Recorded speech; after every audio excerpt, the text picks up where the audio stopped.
Красивое место очень, оно такое необычное. Меня эти пальмы просто потрясли. Ну такая вот большая. Сколько лет такую выращивать? Сроку 2 лет. Ну хотя 7 или 10. Ух ты.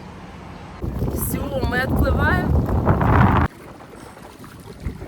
Маленькие рыбки, да?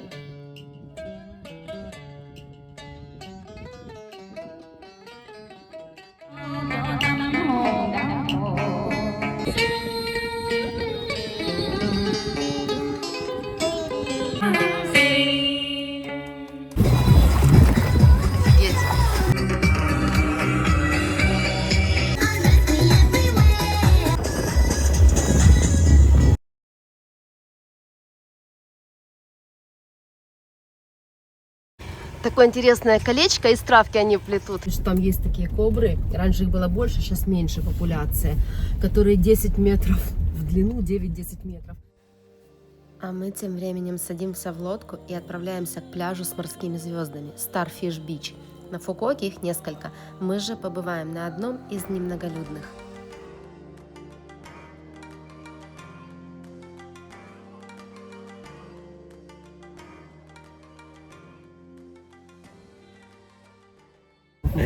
На нас тут жилеты надели, потому что все-таки в открытое море сейчас выходим. И я сама согласилась его надеть, потому что волны будут, и много воды может быть.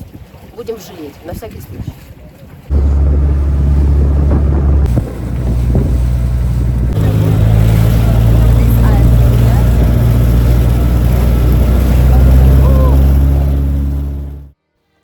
До пляжа с морскими звездами можно добраться несколькими способами. Первый, как мы, такси и затем на лодке. Ну и второй способ, это, конечно же, байк. Дорога до плавучей деревни, в принципе, хорошая, только последние 5 километров проедете по гравийке, по бездорожью. Природа Фукуока живописная и уникальна. Здесь есть горы, ручьи и водопады. На севере заповедник, где живут белки, летяги, обезьяны и собаки. Около 70% территории острова – это национальный парк с тропическим лесом, который покрывает большую его часть.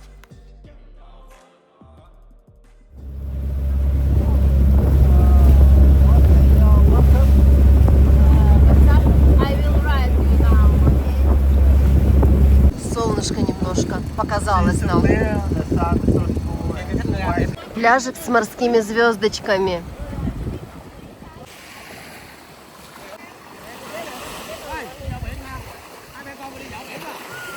Водичка просто отличная. Я хочу пройти немножко дальше. Да, идем туда, в ту сторону пляжа.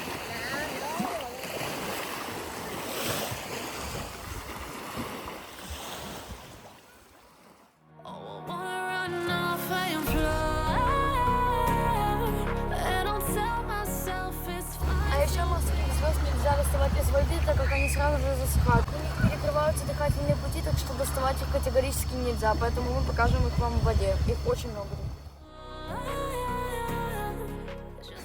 Здесь все дно усеяно звездочками морскими.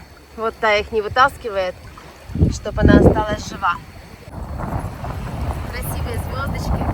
Но мы когда были на Занзибаре, они были намного большего размера. А здесь такие они компактные.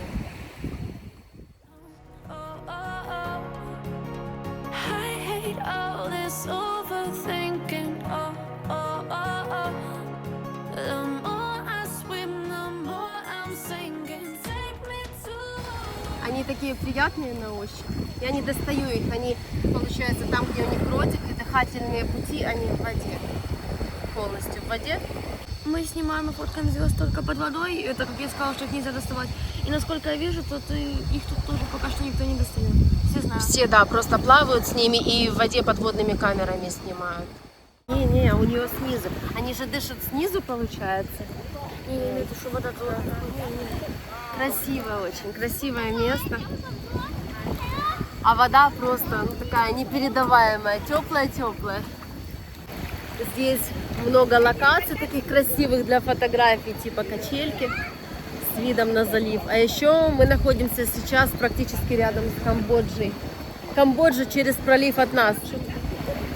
Цвет песка этих пляжей очень отличается от нашего. Если у нас он обычный желтый, то здесь он прям такой белоснежный. Да, и наши пляжи, они более какие-то грязноватые немножко, мне так кажется.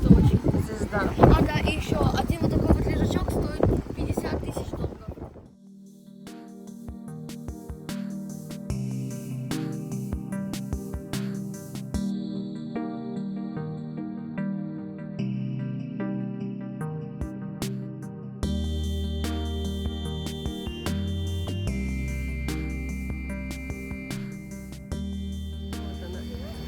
Они такие щекотливые. Вот этими своими щупальчиками маленькими перебирает по руке, и оно так щекотно. Хороший пляж, но нам пора уже уплывать и двигать дальше. Ну мы тут сняли их просто погодой. Солнышко решило нас порадовать уже, когда мы собрались отсюда уплывать на другой пляж. Вода с солнцем просто прозрачная.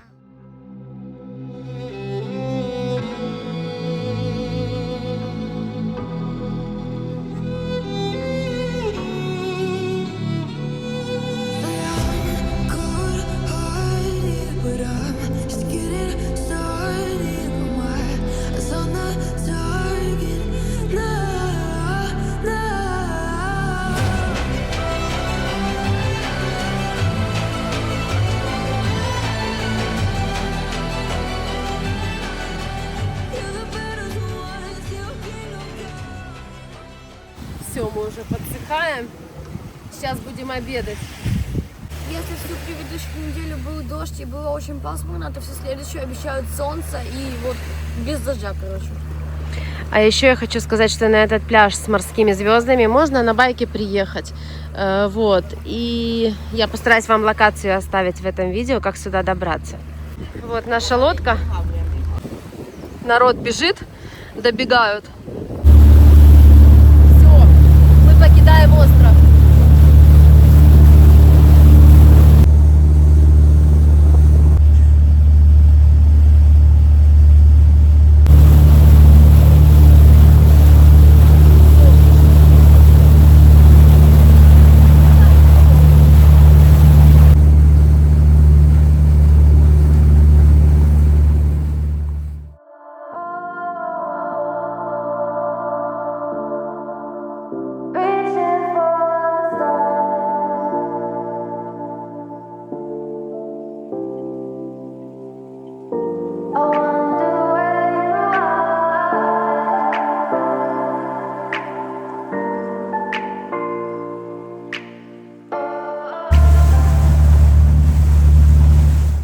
Рыбку высушивают вот так. Нам несут еду.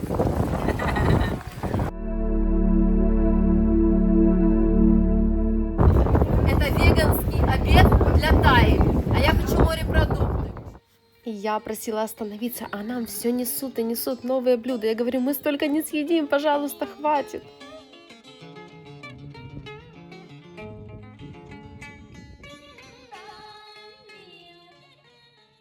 Это просто огромное количество еды. Мы не съедим даже близко, даже половину. У нас на столе, по-моему, все возможное, что здесь можно выбрать.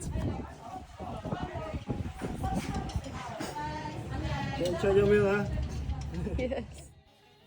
За всю неделю, которую мы здесь находимся, так вкусно, как на этих плотах, мне не было никогда. Блюда просто потрясающие. Вот эта рыба. Я не знаю, с чем она, а это устрицы, фаршированные орешками и чем-то еще непередаваемо вкусным.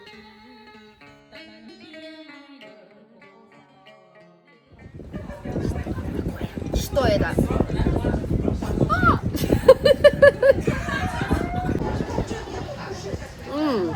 Такой вкус необычный. И морепродукты обалденно здесь вкусные были. И Таин веганский обед тоже вкусный. А некоторые еще в это место приезжают на вот таких джипах. Прикольно, да? Я вот подумала, если вот такая вот фигня упадет по голове, это джетфрут, выжить нереально, особенно если с высоты. Он очень тяжелый. So spicy. So spicy? Yeah, it's Мы приехали на ферму, где перец выращивают. spicy. Острая? Совсем, да? Я что пробовать не хочу. Перец, у меня плохая реакция на остроту. Я воздержусь. С декабря по март сезон вот, считается высокий. Вот этот перец растет, это зеленый перец. Потом его берут, срывают, собирают, выкладывают на какую-то штуку специальную и высушивают. И он превращается в черный перец острый, который мы привыкли видеть в разных блюдах, да, добавлять. Вот такой перец пакуют потом в эти упаковки. Это черный, это белый. Это зеленый манго порезанный и перец. Я буду сейчас это пробовать. Это манго. Это, я думаю, что это для моей мамы, для тайной бабушки. Хорошая тема. Я боюсь.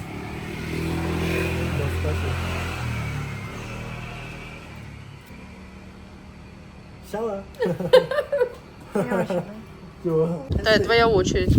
Мне было прям очень остро. Я еще так сильно макнула. Ты не макнула? Макнула. Ну скажи, тебе не остро? Тебе не остро? Ну, получается, вьетнамцы, они так едят. Они манго, зеленый манго такой неспелый, макают вот эту смесь перченую. Для меня это очень ядрено. Купила вот такую баночку молотого перца. Так необычно ее едят с фруктами. Мама наша такое любит. Мы уже движемся в сторону нашего Донг-Донга. Покажу вам немножко вот эти районы, улицы. Вот обычная жизнь на Фукуоке.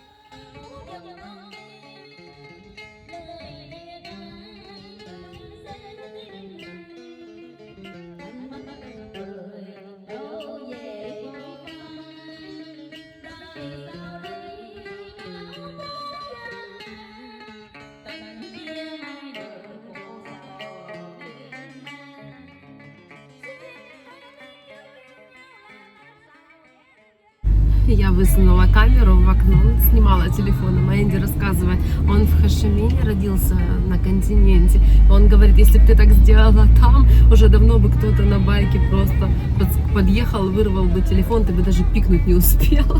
Смеется с меня, говорит, но здесь более безопасно на острове. Здесь, конечно, они так не наглеют, эти воришки.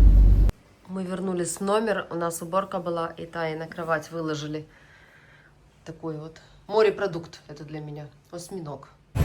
Вот так народ из Кинг-Конга, из этого гипермаркета выходит с пакетами, с покупками. Китай рулит.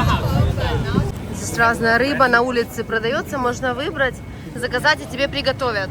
Часто вижу здесь, что вот кабины всяких машин, таких служебных, КАМАЗов, автобусов вот так украшают. Смотрим меню пиццы, а здесь ящерицы бегают прям. Так много их. Я сделала рекламу пиццерии Камии.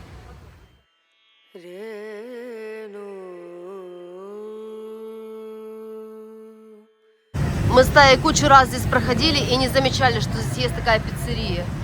Ищем Тае более-менее европейскую приближенную еду, потому что вьетнамская она есть совсем не может. Здесь все за стеклом и прямо при тебе готовят, можно понаблюдать за этим процессом. И внутри, кстати, так вот довольно прилично.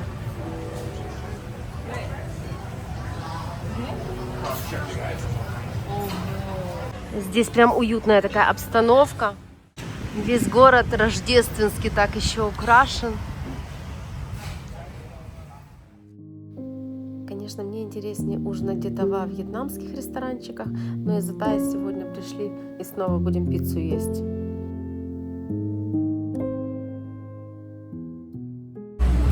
Забыла сказать, что лед не ложили.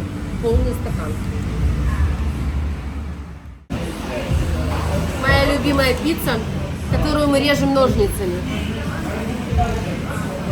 Больше нигде не видела такого удовольствия. Это очень удобно.